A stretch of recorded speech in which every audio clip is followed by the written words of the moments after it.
Assalamualaikum warahmatullahi wabarakatuh. Perkenalkan, nama saya Prasetyo Wasista dari Universitas Negeri Semarang dengan NIM 7211419142. Di sini saya akan menjelaskan pengguna dan pengembangan sistem. Yang pertama ada organisasi layanan informasi. Sistem informasi yang dikembangkan untuk mendukung tingkatan-tingkatan dan area-area organisasional. Di sini ada gambar ya, untuk mencerminkan bahwa sistem informasi yang lain menuju ke sistem informasi eksekutif. Sumber daya informasi. Sumber daya informasi terdiri dari peranti keras komputer, peranti lunak komputer, spesialis informasi, pengguna, fasilitas, basis data, dan informasi tersebut. Sumber daya informasi yang terdapat di area-area pengguna adalah tanggung jawab dari para manajer area pengguna. Spesialis informasi. Spesialis informasi meliputi pertama analisis sistem, kedua programmer, ketiga operator, keempat administrator basis data, kelima spesialis jaringan, dan keenam webmaster. Analisis sistem. Analisis sistem adalah orang-orang yang ahli dalam mendefinisikan masalah dan dalam membuat dokumentasi tertulis mengenai bagaimana komputer akan menyelesaikan masalah-masalah tersebut. Administrator basis data. Tugas DBA dalam 4 area utama, yaitu perencanaan, implementasi, operasi, dan keamanan. Webmaster. Webmaster bertanggung jawab atas isi dan penyajian situs web perusahaan. Webmaster harus bekerja sama dengan spesialis jaringan untuk memastikan bahwa jaringan komunikasi antara perusahaan dan pelanggan atau sekutu bisnis selalu terbuka. Salah satu tugas penting seorang webmaster adalah melacak orang-orang yang mengunjungi halaman web perusahaan. Spesialis jaringan. Spesialis jaringan bekerja dengan analisis sistem dan pengguna dalam membuat jaringan komunikasi data yang menyatukan sumber daya komputasi yang menyebar. Memelihara jaringan yang memenuhi persyaratan untuk aplikasi-aplikasi berbasis web adalah hal yang sangat sulit untuk dilakukan, karena sebagian besar komunikasi terjadi di luar batas perusahaan. Programmer. Programmer menggunakan dokumentasi yang dibuat oleh sistem analisis untuk membuat kode program komputer yang mengubah data menjadi informasi yang dibutuhkan oleh pengguna.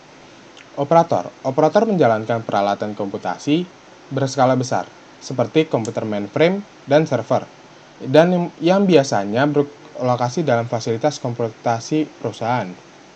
Struktur organisasi layanan informasi.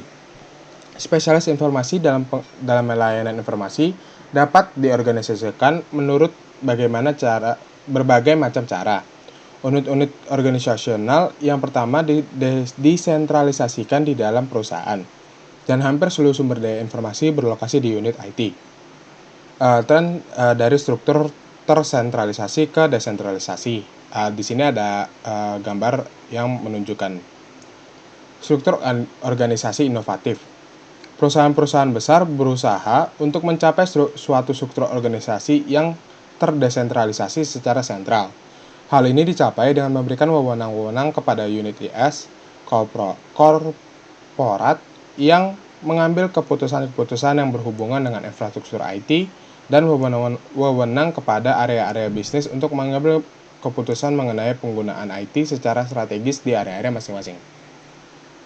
Struktur ini memiliki kesulitan karena ada dua alasan. Pertama, IT kian memainkan peranan yang lebih besar di perusahaan daripada di masa lalu.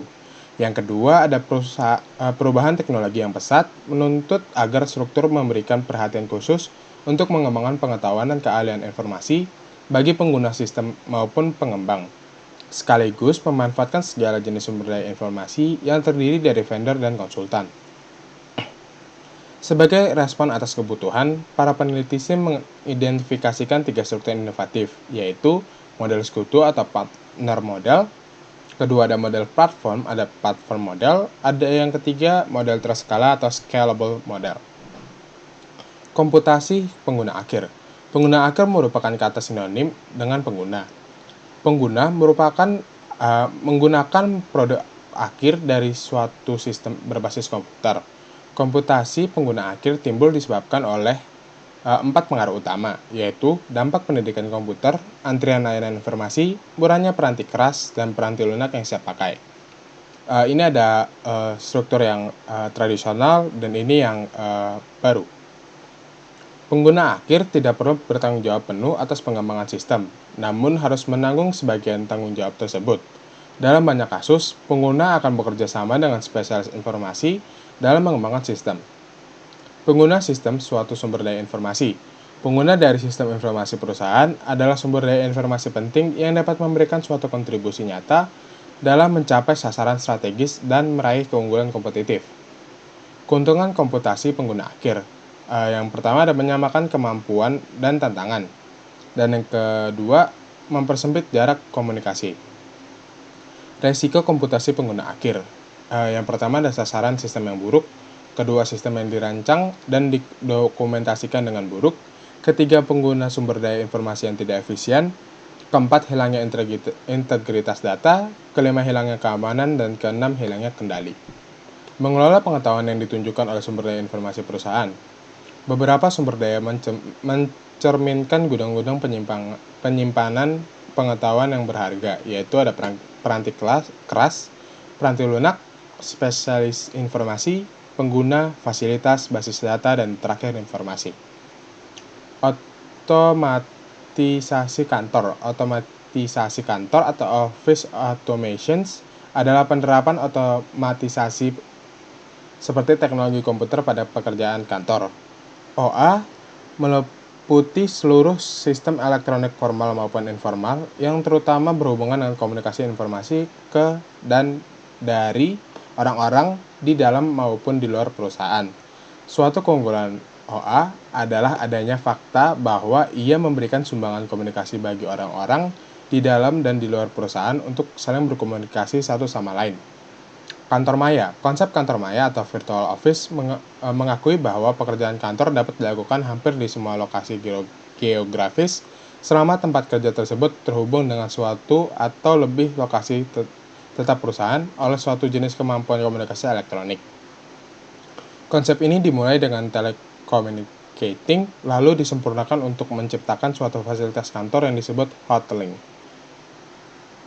Keuntungan kerugian kantor maya. Keuntungannya ada biaya fasilitas yang lebih rendah, biaya perawatan yang lebih rendah, berkurangnya perhatian pekerjaan, dan yang terakhir ada kontribusi sosial. Nah, kerugiannya itu ada moral yang rendah dan kekhawatiran akan resiko keamanan. Organisasi maya. Keberhasilan kantor maya memicu para visioner untuk melihat bagaimana kantor maya dapat diperluas hingga berlaku bagi keseluruhan perusahaan-perusahaan organisasi maya. Di sebuah organisasi maya atau virtual organizations, operasi keseluruhan perusahaan dirancang sedemikian rupa sehingga menjadi tidak terikat pada lokasi fisik. Menempatkan pengguna sistem dan spesialis informasi pada perspektif. Unsur manusia terus menjadi salah satu bahan paling penting dalam pengembangan dan penggunaan sistem informasi.